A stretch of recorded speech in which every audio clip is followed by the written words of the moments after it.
Okay, right. So start.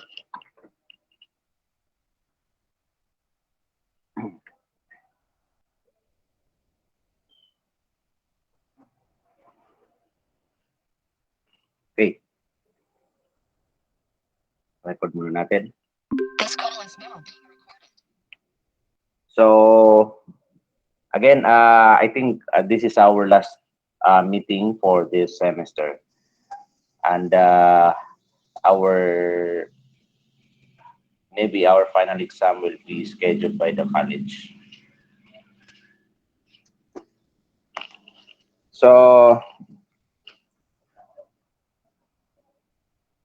stop ko muna.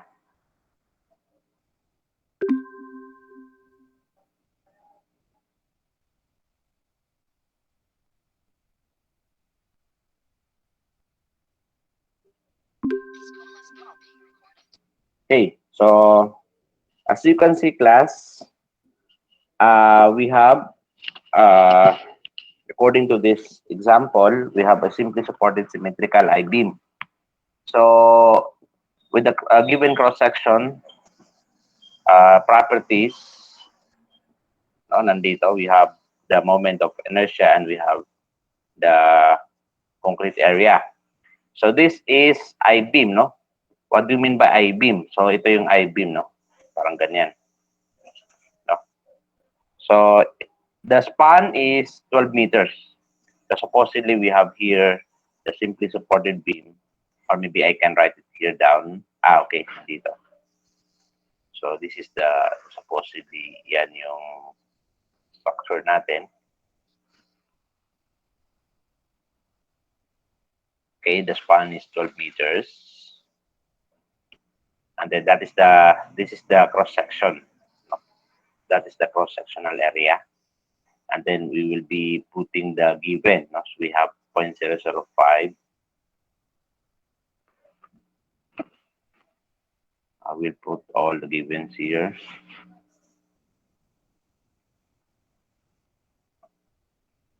Okay. Yeah. So that those are the given. And then the beam is to carry a superimposed load.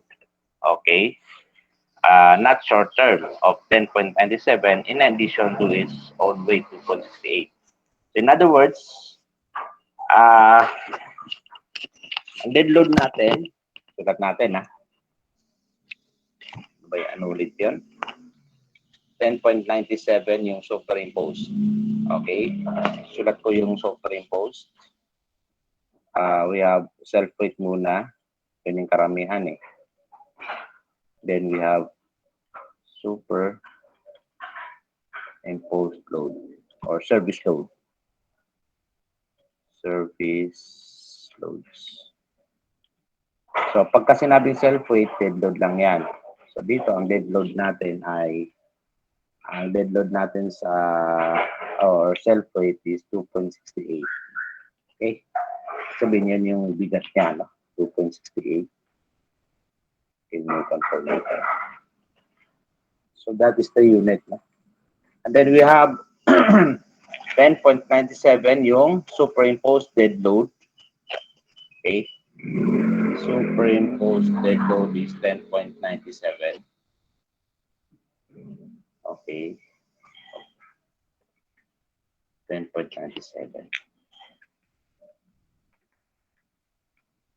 So ito ay naka kilonewton per meter na. So wala tayong magiging problema. No, we don't have to convert. Hindi gaya ng mga previous example natin na kailangan natin i-convert dahil naka kilopascal.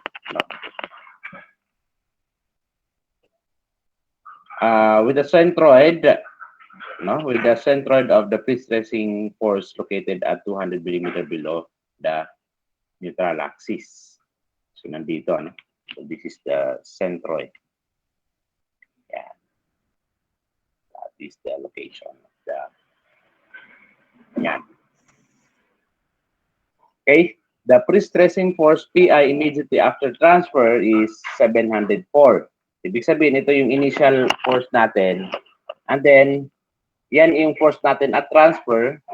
After the time dependent losses, the force will be reduced to 598. That means this is our pre-stressing force in service. Okay? Susulat natin. So, yung P at transfer natin, saka yung P in service, saglit may.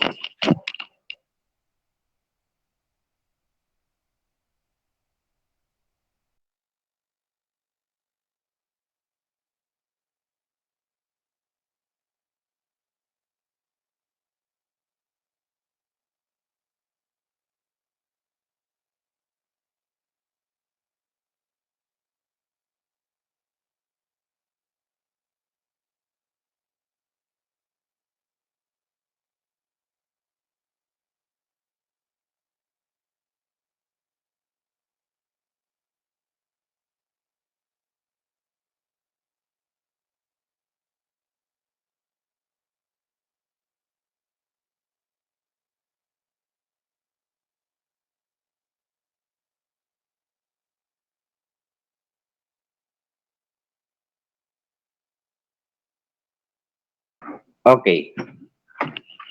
So, our P transfer, ano yung sabi natin kanina? Yung force natin at transfer is 704. No? 704 kilonewton. Yan yung P natin na transfer. And then pagdating sa service, yung P natin nababawasan ng losses, no? 1 minus losses. And that is already given, no? Di na binigay yung losses, kundi binigay na yung value na to be 598 kilonewton. So yun yung maganda dito, ano? So basahin ulit natin yung problem. Okay. The design strength of concrete is 34.6. So this is a very strong concrete, 34.6. Mostly, pagka ganito yung strength ng concrete natin, mostly ito ay kinukuha natin sa concrete batching plant, no? Hindi natin ito minimix sa site. And at the time of pre-stressing, the strength will be FCI will be 25.9. In other words, yung initial na strength ng concrete natin is 34.6. Pero at the time of pre-stressing, the strength will be FCI, which is equal to 25.9. That means, kasi at the time of pre-stressing, we expect the concrete will be, kumbaga medyo mababawasan yung expected na strength natin. That is the reason why, initially, we are using the strength with a very high strength, no? So isulat natin. F prime of C is equal to 34.6 megapascal. And then ito yung talagang ginamit na concrete, ano? Actual concrete used. Pero yung after, kumbaga, during or at the time of pre-stressing, we found out that the strength of concrete is 25.9. Okay? So, itong ano na to, F prime of CI, actually class, usually, di ba pag after the concrete hardens, sometimes kumukuha tayo ng sample dito, no? Sometimes kumukuha tayo dyan ng sample, and we found out that the strength of concrete at the time of pre-stressing is this one, 25.9 megapascal. Okay?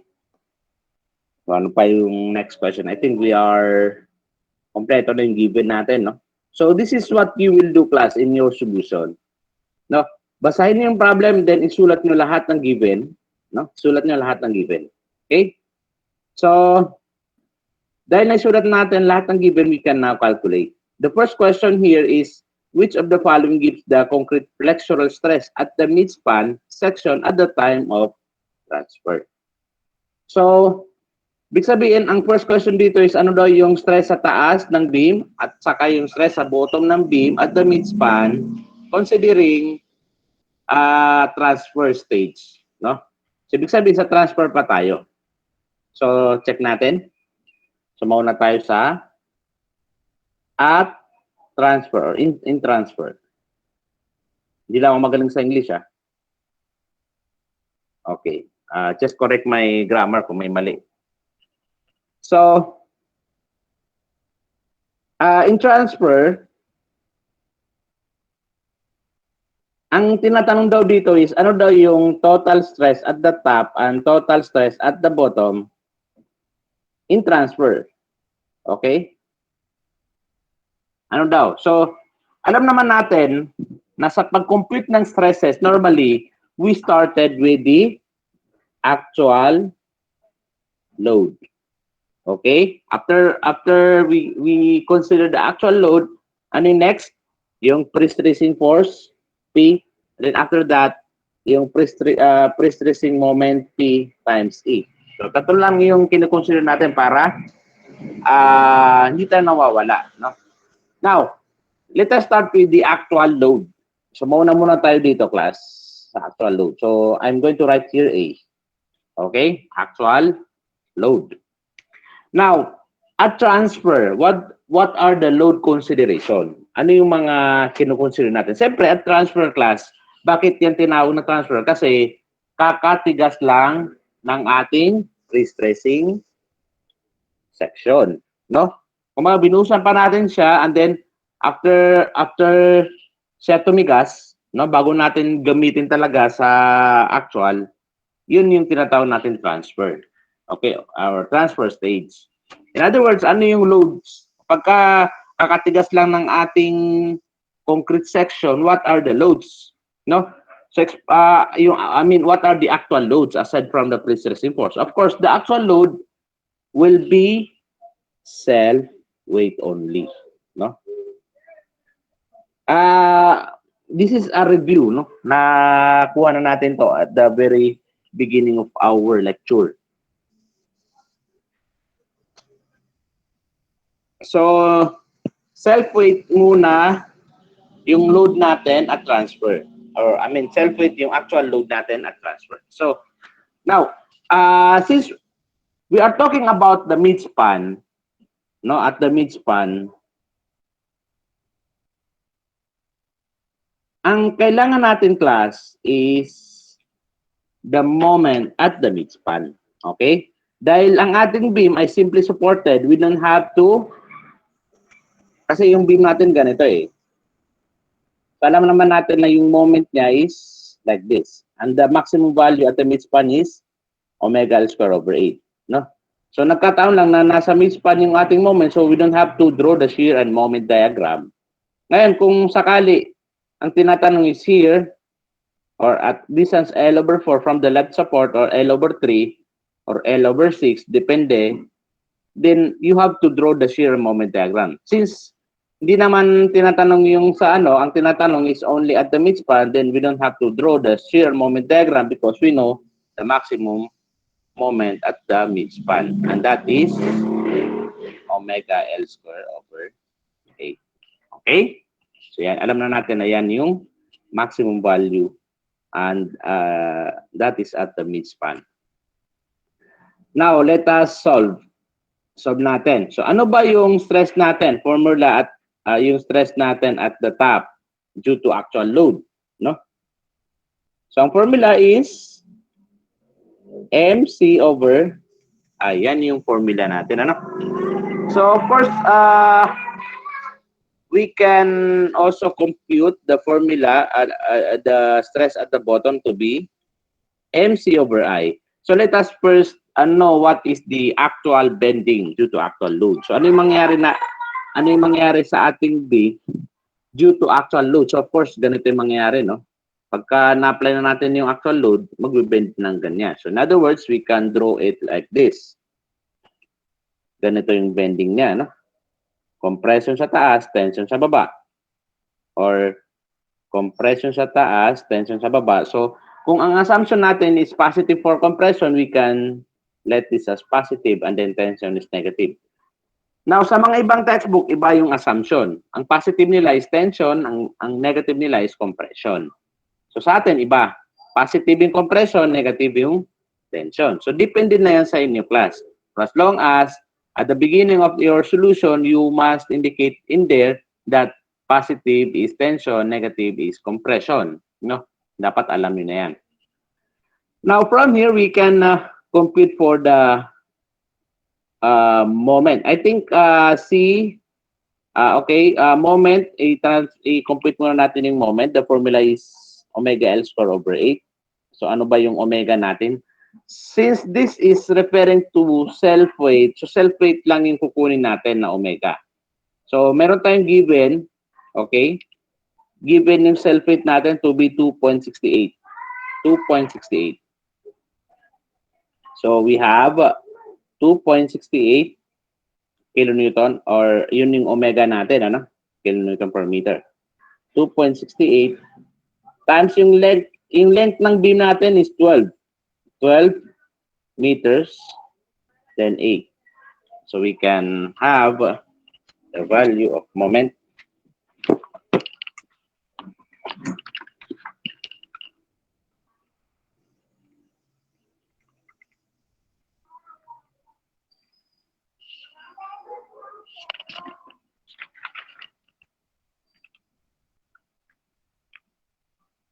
.24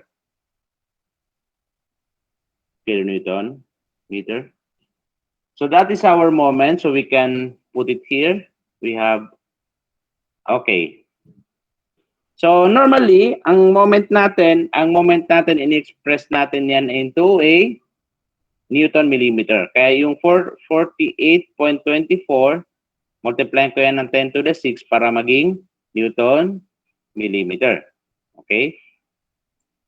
Next, yung C natin. So ano ba yung C natin? Kung top ang tinitingnan natin, yung C, siyempre yung C natin, kukunin natin sa top. Okay? So tingnan natin. So this is our centroidal axis. And then we have, ito yung C at the top natin. And yung C at the top natin, obviously is 600, kalahati ng 600, which is 300. Okay? So 300.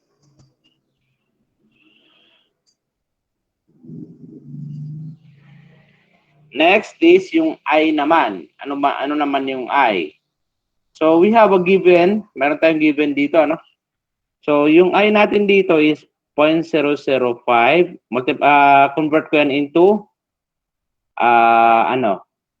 convert natin na into millimeter to the fourth. Kaya mag-multiply ko ng 1,000 to the fourth para maging millimeter to the fourth. Ito namang area, 0.1135. Multiply ko ng 1,000 na dalawa or to the square para maging square millimeter. So kakailanganin natin yan mamaya. So for now, we will use this moment of inertia na 0.005. So ilalagay natin dito. We have 0.005 times 10 to the, times 1,000 to the fourth. We have millimeter to the fourth. Okay?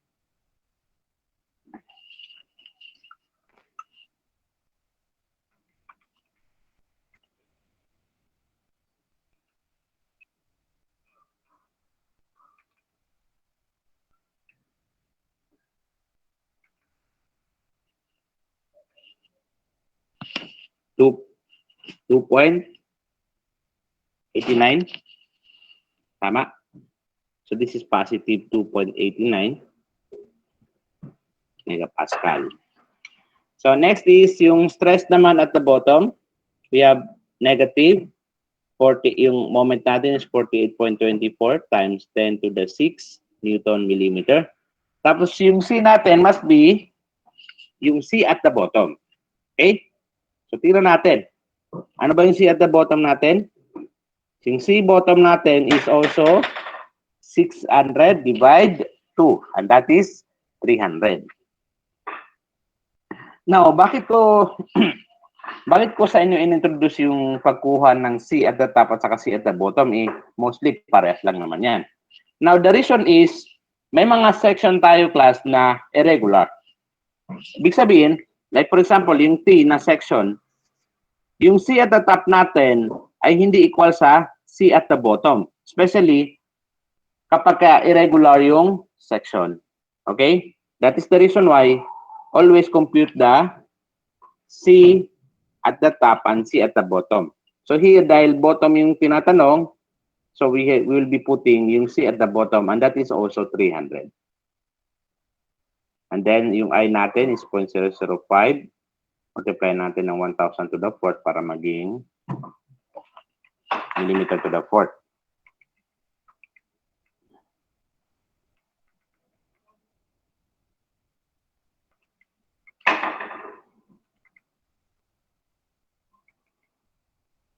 Tama ba yung value? 2.89?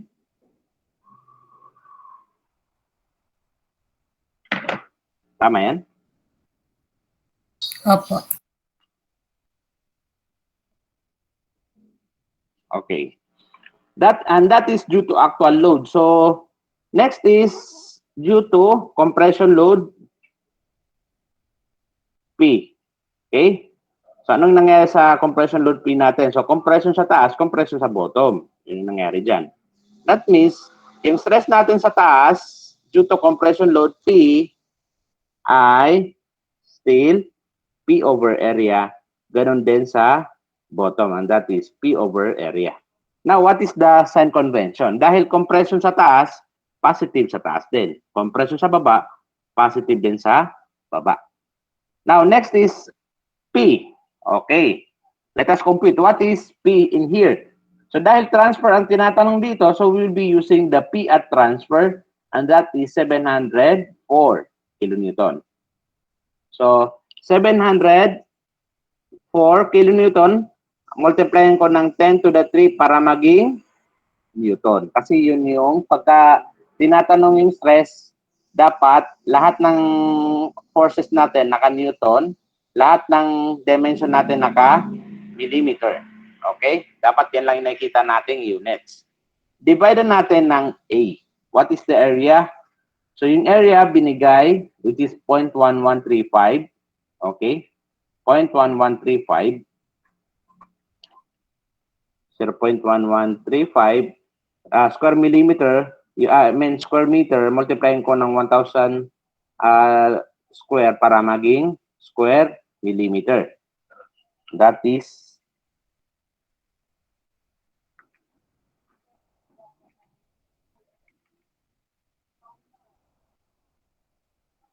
6.2.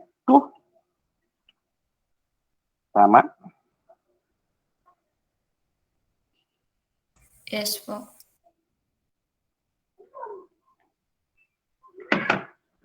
Okay, next is sa bottom naman, ganun din, parehas lang naman yan. So I'm going to copy.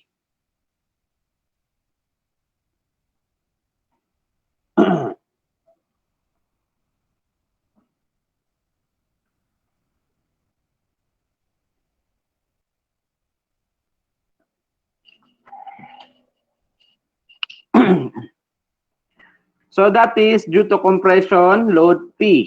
Next is due to moment P times E. Okay? So ano yung nangyayari sa actual bending natin? Kung ang actual bending natin is ganito, due to pre-stress, baliktad. No? Babaliktarin lang natin yan, and ito yung mangyayari sa ating actual bending. Compression sa baba, tension sa taas. So next is, we can now compute for the stress at the top and stress at the bottom.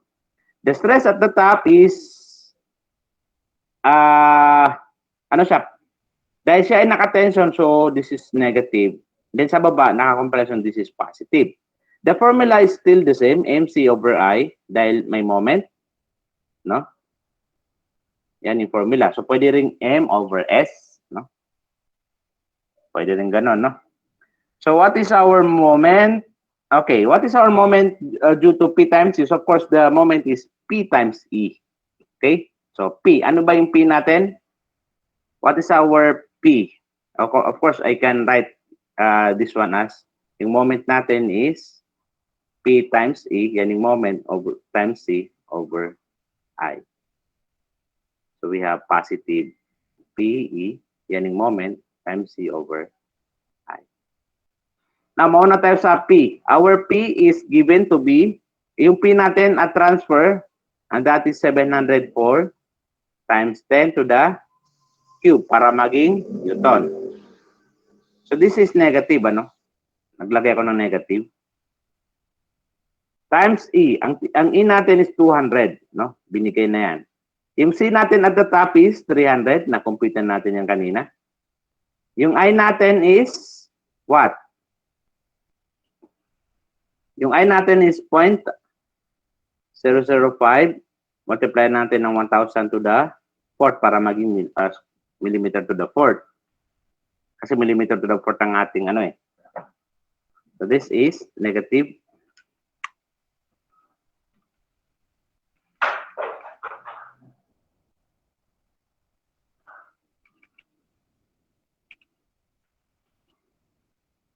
8.45. Tama? Yes po. Okay, so sa stress naman at the bottom, that is positive. Yung P natin is still the same, 704 times 10 to the cube. Multiply natin ng E, which is 200. Multiply natin ng C at the bottom. Yung C at the bottom natin ay na-compute na rin natin kanina to be 300 over I, yung I given 0.005 times 1,000 to the fourth. And this is positive 8.45 megapascal. Okay? So, now we are now complete. Now, we can now compute for the total stress at the top and total stress at the bottom in transfer. No? So, total stress at the top muna tayo. Okay? So, sa top muna, we have positive 2.89 and positive 2.89. Sulat ko muna dito. Yan yung due to actual loading. Next is due to compression load P, positive 6.2. We have positive 6.2. Then due to P times E, we have negative 8.45. Negative 8.45. Then sa stress at the bottom natin, in transfer, we have a negative 2.89.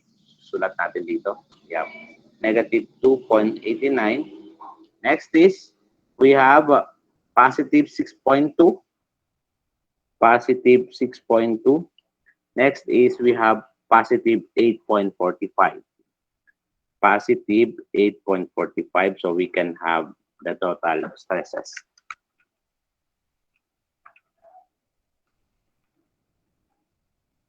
We have positive 0.64 megapascal. And then here we have 11.76 po. 11. Positive din, no? Yes po. Opo. Okay, that means lahat siya, and yung positive tatanggalin natin, may gain 0.64 megapascal compression. And then we have 11.76 megapascal compression. Now, this is our actual stresses, no? At in transfer.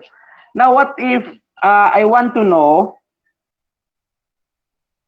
okay, 0.64, dito ko na ilalagay. See? Yung stress at the bottom natin is 11.76 megapascal compression din, or C. What if I want to know kung safe yung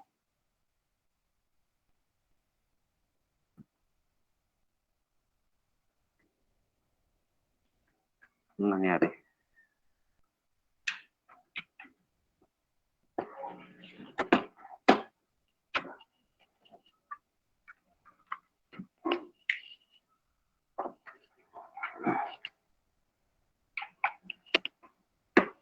What if gusto nating malaman kung safe yung, di ba, mayroon tayong actual stresses, no? Yeah, ang sunod natin na yan, class, is what we call actual stresses. What if gusto kong malaman kung safe yan o hindi? Now, paano ba natin malaman kung safe yan o hindi? Kailangan nating malaman yung allowable stresses. So, what are the allowable stresses? So, going back to our previous lecture, Okay, going back to our previous lecture, uh,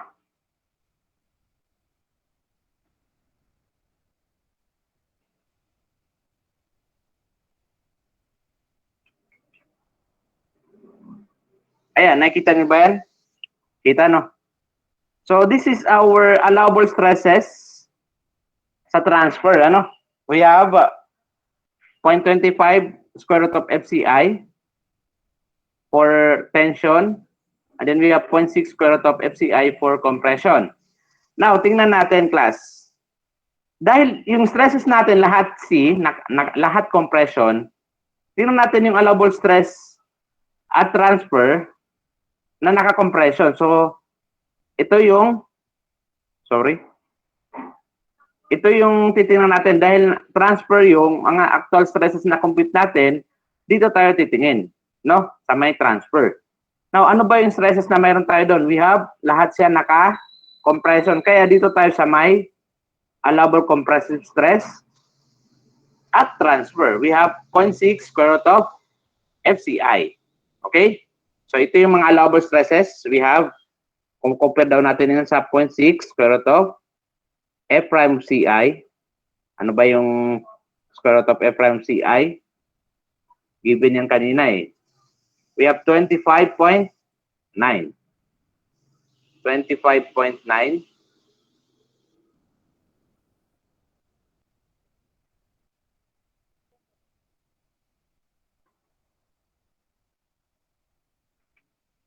Ilan yan?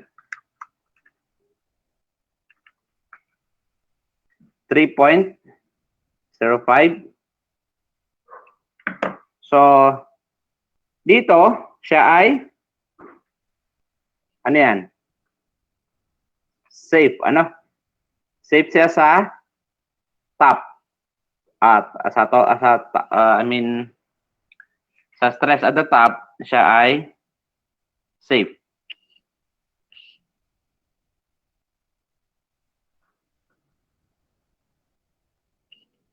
Tama ba yan?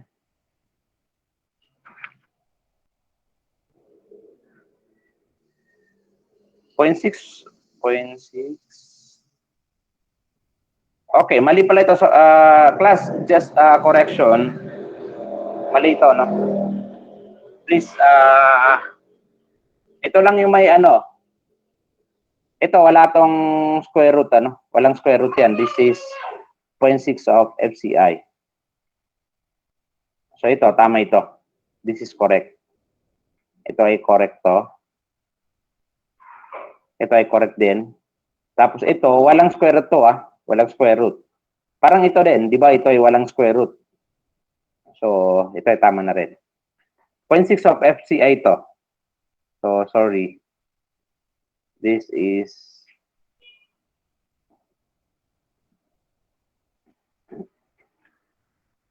so, take note that yung ulitin ko, yung FCI natin, this is the stress at the time of pre-stressing, no? Bakit pala yan yung stress natin at the time of pre-stressing? Ulitin ko, medyo mali lang yung statement ko kanina. Dahil at the time of pre-stressing, we know that hindi pa siya umaabot sa kanyang talagang discharge strength, which is 34.6. Ano? So, yan yung na-found out na strength at the time of pre-stressing. Yang 25.9 na yan. Okay? So, I think that's the right one.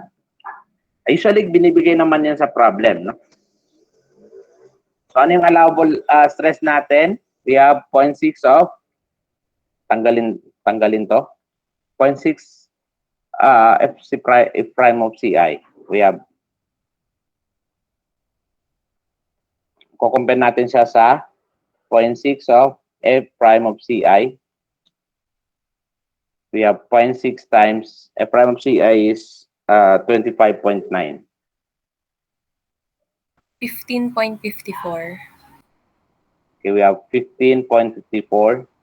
And this is less than, that means siya ay safe. Next is, yung total stress natin at the bottom is also compression. So that means, ang gagamitin natin is still 0.6 of f prime of ci.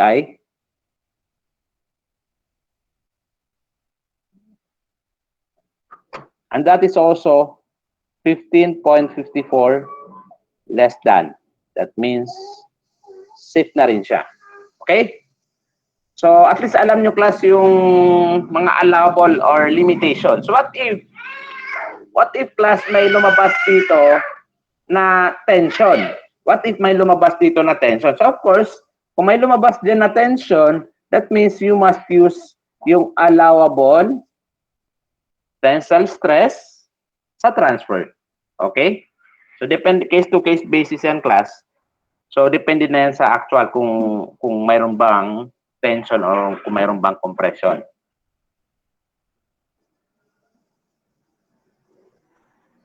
Okay. So, these are our answer. Ito yung mga actual stresses natin in transfer. Yan.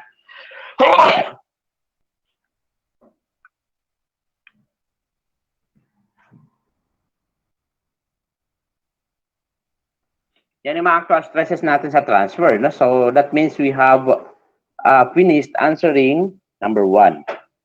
Okay? Number 2, which of the following gives the concrete flexural stress at the midspan section after all losses with full service load in place? So, ang tinatanong naman is yung stresses, no? At the midspan, no? After all losses. Big sabihin, binawasan natin yung losses at the same time, ginamit na natin yung mga service loads. In other words, ang tinatanong dito sa number 2 is, ano daw yung mga stresses in service located at the midspan of the beam. So, yung kanina, ang sunod natin in transfer, no? So, ngayon, sa service naman tayo, no? So, again, gaya ng paulit-ulit natin ginagawa, we usually start in actual loads. So, ano yung nangyayari sa ating beam due to actual load? So, dahil siya ay naka-simply supported, ganyan, so, ganito yung nangyayari sa ating beam, no? Ganyan yung kanyang bending. So, we have compression, tension, ano?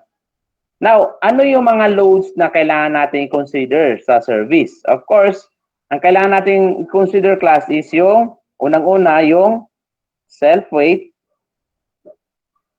Okay? Pangalawa, yung service load, no? We have service. Okay, dalawa yung service natin. We have service dead load at saka service live load. So from here, ikaw-compute natin kung ano yung total na omega. Ano yung omega natin due to self-weight? So tingnan natin. Total omega natin due to self-weight is ito yun, 2.68. Ano? 2.68. Ito yung self-weight natin, 2.68 kilonewton per meter. Next is yung dead load naman, yung service dead load. Service dead load which is, ano ba yung service dead load natin? We have 10.97. 10.97. Ibig sabihin ng service dead load class is, ito yung dead load na idadagdag natin sa structure aside from the self-weight. No? That is 10.97. What about service live load? So kung ito yung, pagka sinabing service class, ito na talaga yung actual na dadalhin ng ating structure. So ngayon, unfortunately, walang binigay na service live load. Kaya, what will happen is, isa-zero natin to. Walang binigay. No? So, bakit walang binigay? Malamang na walang dadaan dyan na live load. So, that means our total omega is equal to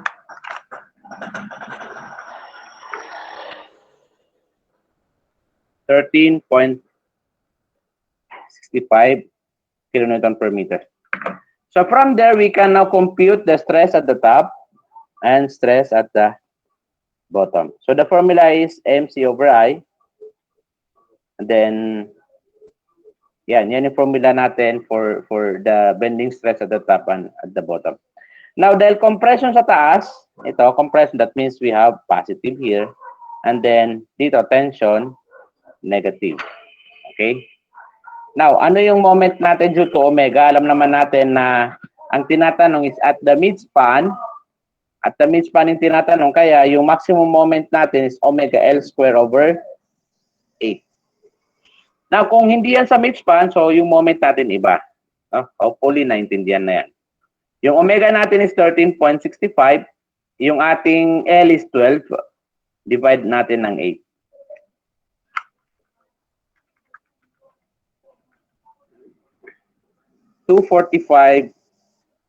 .7 kilonewton meter. So we can now put the value. We have moment is 245.7 kilonewton meter. Multiply ko ng 10 to the 6 para maging newton millimeter. Yung C, na-complete na natin yan. Yung C at the top, which is 300. Yung I natin, 0.005. Multiply natin ng 1,000 to the 4th para maging millimeter to the 4th.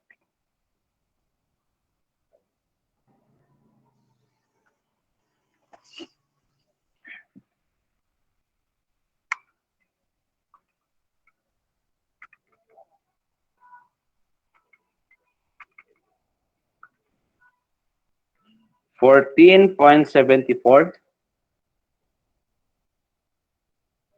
positive. So here we have negative 245.7 times 10 to the 6. Yan yung moment. And then yung C natin must be C at the bottom, and that is also 300. Yung I natin ay parehas lang. And this is negative 14.74.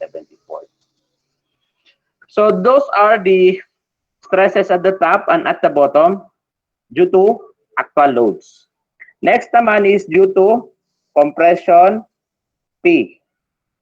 Now, due to compression P, alam natin na yan ay compression sa taas at compression sa baba. And the formula is P over the area. No, for both the stress at the top at saka yung stress sa baba. Dahil compression yan lahat sa taas at saka sa baba, that means positive yung stress at sa taas and positive yung stress sa baba. Now, what will be our P in here? Dahil ang P na ito is under sa service, ang gagamitin natin yung P in service. At yung P in service natin is nandito, no? Yun yung binawasan natin ng losses, and that is equal to 598 kilonewton. We have 598 kilonewton, multiply ko ng 10 to the 3 para maging newton. Divide natin ng area, and the area is 0.1135 square millimeter yan, multiply ko ng 1,000 square para maging square millimeter.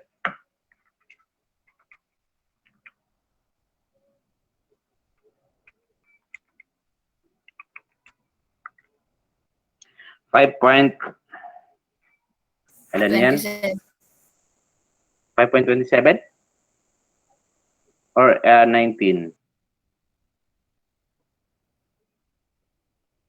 Ay, parang mali pala. 5.27 po. 5.27.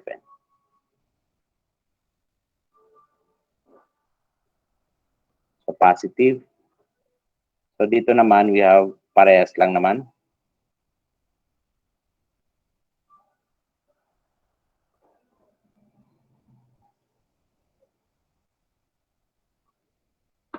So, that is due to compression load P.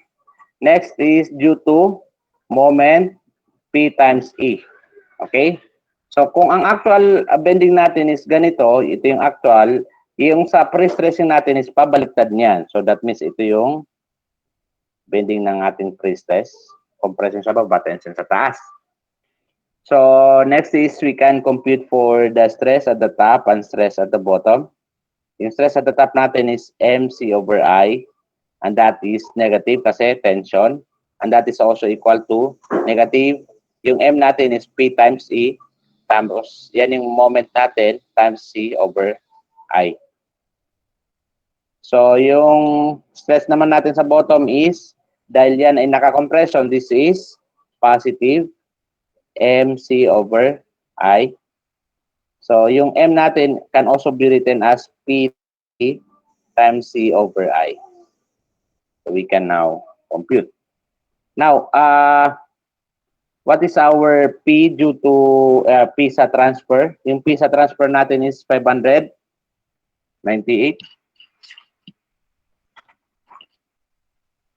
Yeah, 598 times 10 to the 3 para maging Newton. Tama ba? Yeah. Yan yung P. Yung E natin is 200. Okay? Yung E natin is 200 times C. Yung C natin at the top is 300 over I, which is, ano ba yung I natin? 0.005 times 1,000 to the 4th.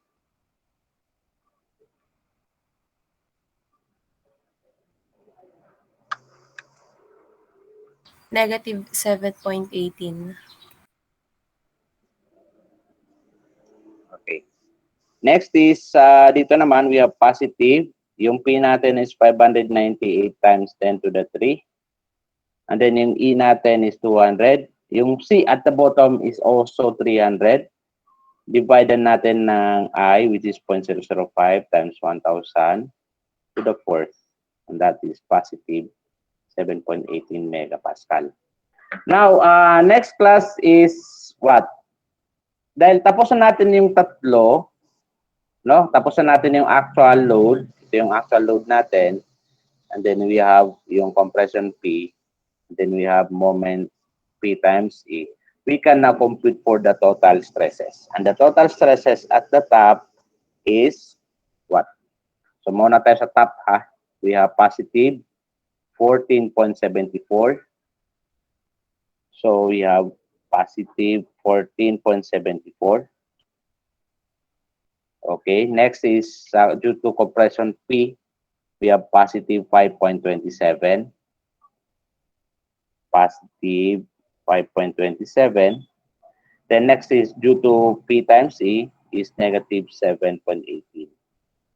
Negative 7.18. Sa bottom naman, total stress at the bottom is negative 14.74. We have negative 14.74. Okay, due to compression P naman, we have positive 5.27. And then due to P times E, we have positive 7.18. Okay, so we can now compute. 12.83. 12.83 dito ay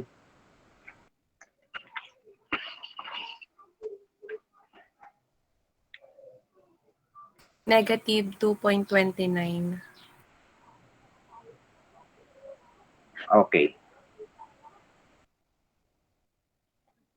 So that means yung total stress natin at the top is 12.83 megapascal compression. Yung total stress natin at the bottom is 2.29, tanggalin yung sign na, megapascal dahil negative tension. So ito yung sagot natin. Siyempre gusto nating ma-investigate kung safe ba yan o hindi, no? So ano ba yung allowable stresses natin? So mauna muna tayo sa ito. Yan, ito. Siyempre, saan ba tayo papasok? Dahil yung mga stresses na na-compute natin is nasa service yun, dito tayo papasok. Okay? Yan. So next is, itong stress natin sa taas or actual stress natin at the top is compression. So dito tayo papasok. Dito muna, no? We have 0.45 F prime of C, no? 0.45. We have 0.45 F prime of C. Ito yung i-compare natin dito sa may compression. Okay, what is F prime of C? So take note, ito ay F prime of C, no? F prime of C, F prime of C. Yung sa taas is F prime of CI. Magkaiba yung CI at saka C.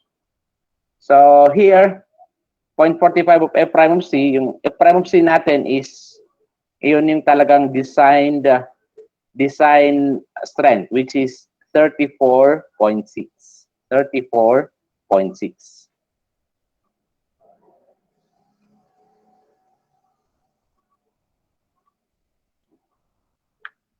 15.57.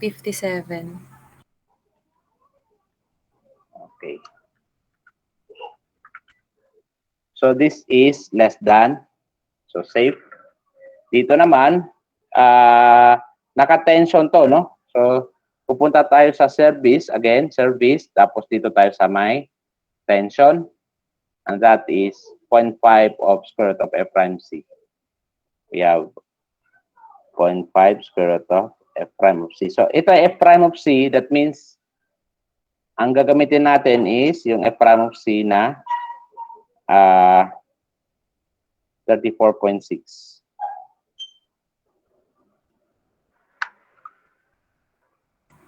$2.94. We have 2.94. That means safe siya.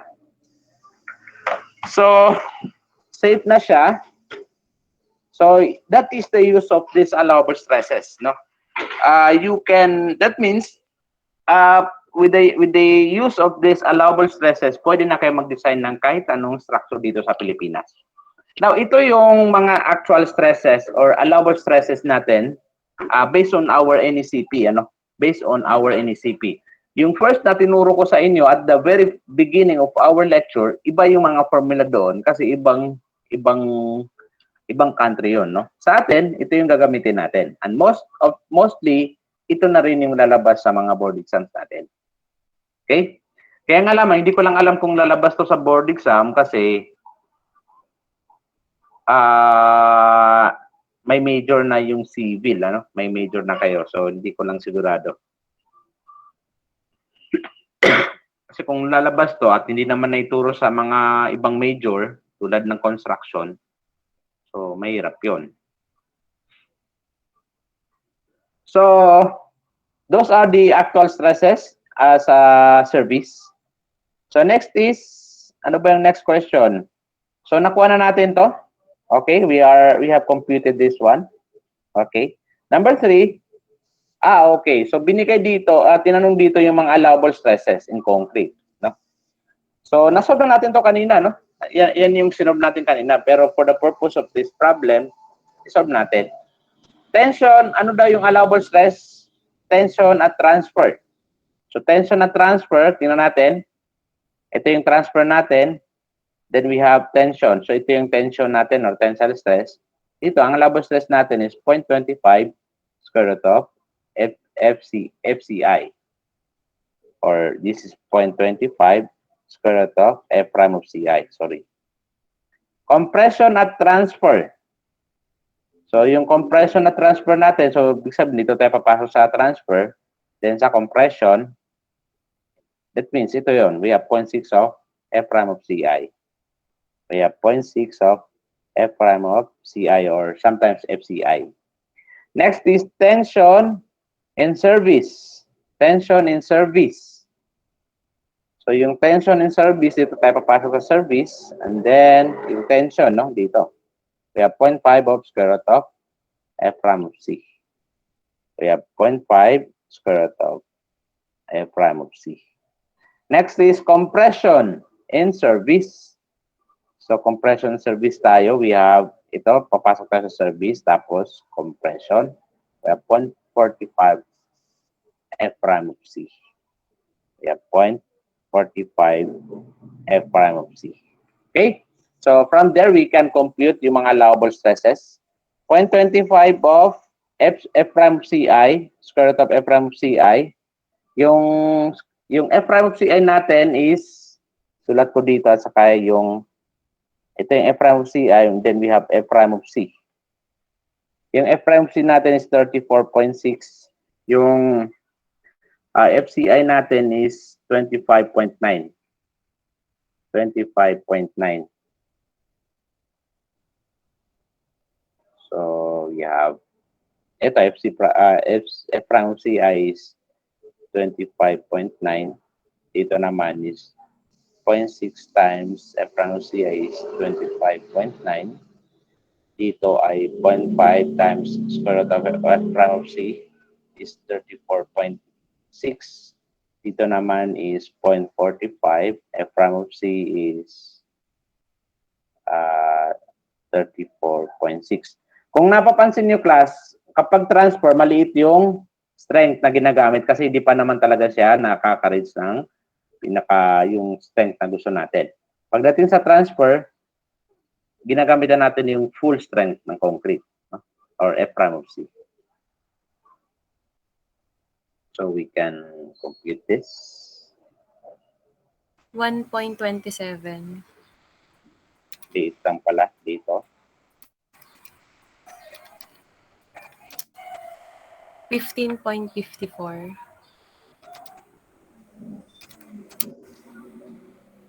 2.94. 15.57.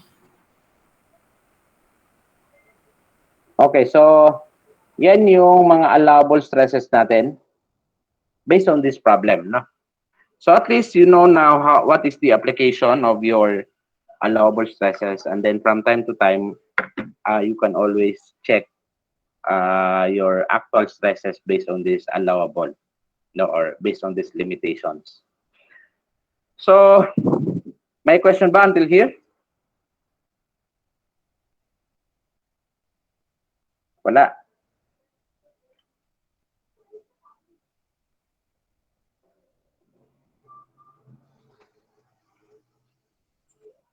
Just review kung may question.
Wala lang question, ano?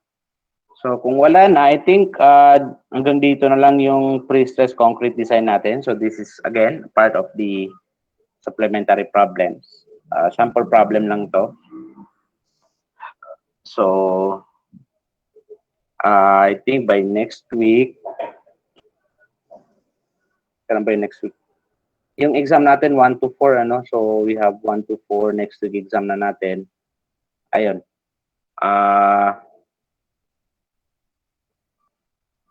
Meron pala tayong ano, before I forgot, meron pala tayong mga ano, no? Ano yun? Mga activities na hindi pa nasa-submit. No? So, kindly submit the 2 activities para may grade kayo sa other requirement. Ano ba yung activity na yon? Yung reaction paper yata yon. Reaction paper. Okay, let me add the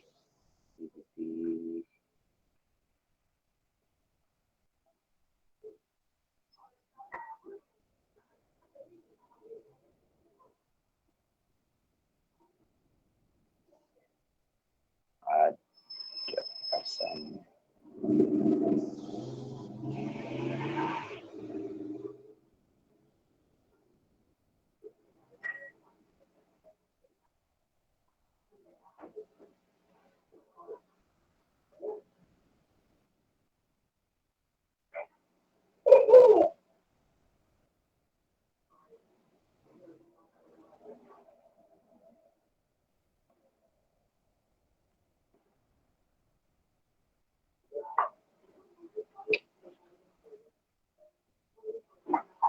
So the deadline of our reaction paper will be sa Wednesday.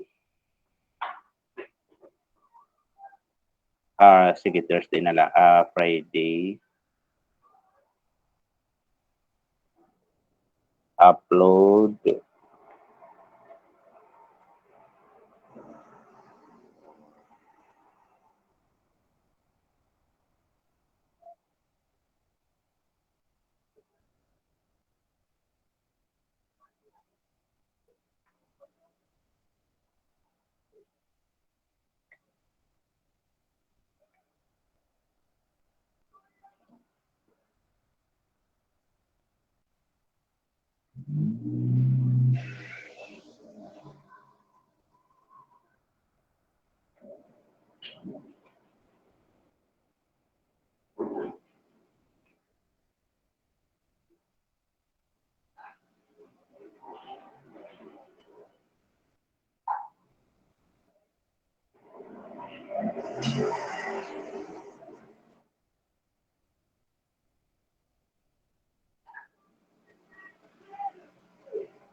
Kung may tanong kayo, class, pwede kayong mag-ano, ini-question.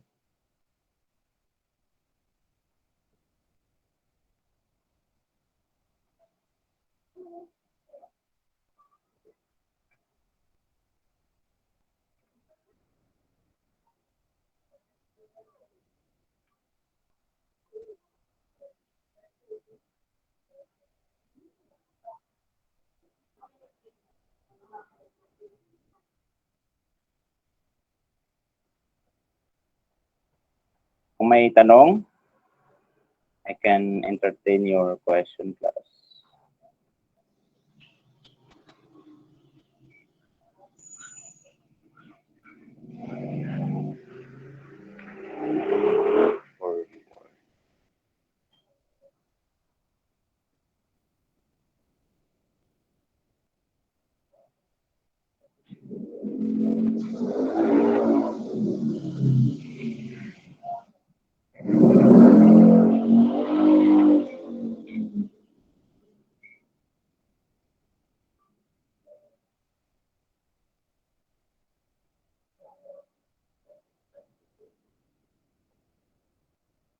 Or five.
Okay, so ganun class yung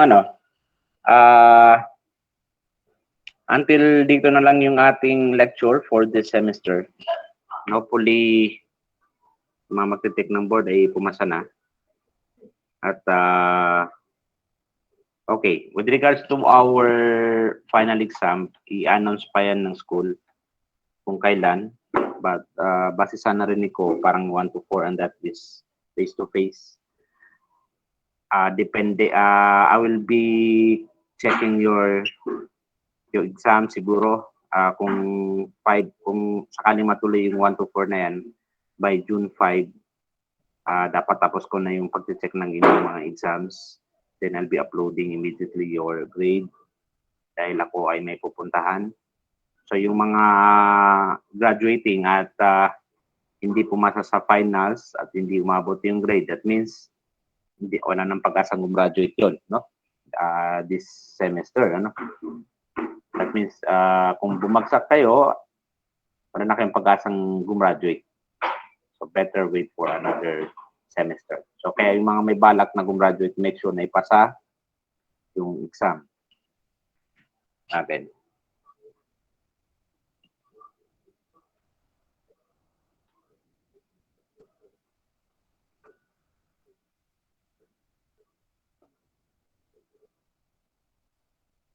Dahil wala namang question, kunin ko na lang yung attendance niya. Habaritos, Present po. Abion, Present po. Alday, Present po.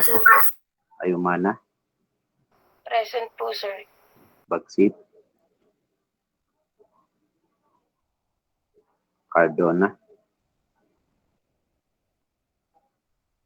Dalisay, Present po. Di Chavez, Present po, Di Chavez. Di Mapulangan Mark, Di Mailig, Di Malibot, Present po. Di Mayuga, Chanel, Present po. Linya, Eric,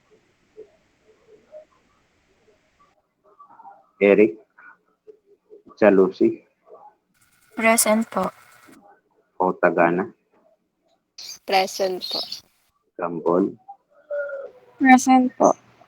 Inko, Present po. Sleta,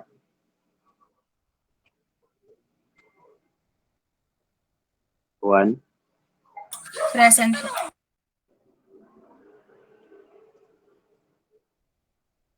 Tulong Bayan, Present po, sir. Lianes, Present po.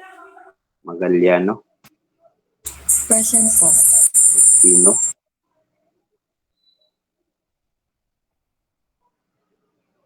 Manalo, Present po, sir.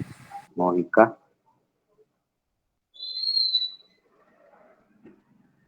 Montevilla, Sir, present po, Magsino. Magsino, Montevilla, Morales, Present po. Ramos,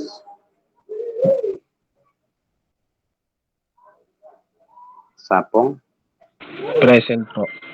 Sarabia, Tolentino, Present po, sir. Vidal, Present po, sir. Vilapando, Zara, Present po, sir. Aguado,